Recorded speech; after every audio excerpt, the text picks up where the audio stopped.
साम्राज्य, सामान्यांचा असामान्य आवाज। शिवाजी महाराजांच्या भव्य अशा निघणाऱ्या शिवजन्मोत्सव मिरवणुकीमध्ये यावर्षी सुद्धा थोरला मंगळवेढा तालीम मंडळाच्या वतीने येणाऱ्या शिवभक्तांसाठी व बंदोबस्तात असलेल्या पोलीस बांधवांसाठी टेबल खुर्चीवर जेवणाची व्यवस्था आपण करत आहोत।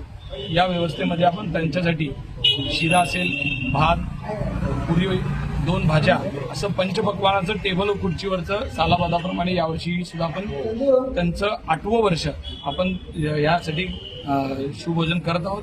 तरी याचा लाभ सर्व शिवभक्तांनी यावर्षी घ्यावा।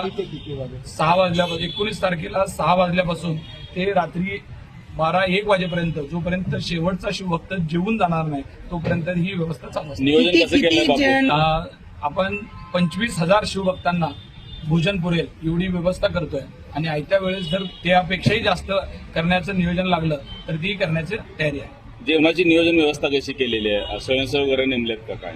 ही सगळी जेवणाची व्यवस्था करण्यासाठी 500 पेक्षा जास्त स्वयंसेवकांचा आपण सोबत घेऊन त्यांना काम करत आहोत। आता आमचं हे 7 वर्ष सलग केल्यामुळं आम्हाला सुद्धा या सगळ्या गोष्टीत काय अडचणी समोर येतात, कशा पद्धतीने नियोजन केलं पाहिजे या गोष्टीची आता काय म्हणतात त्याला प्रॅक्टिस झालेली आहे। त्यामुळे चांगलं नियोजन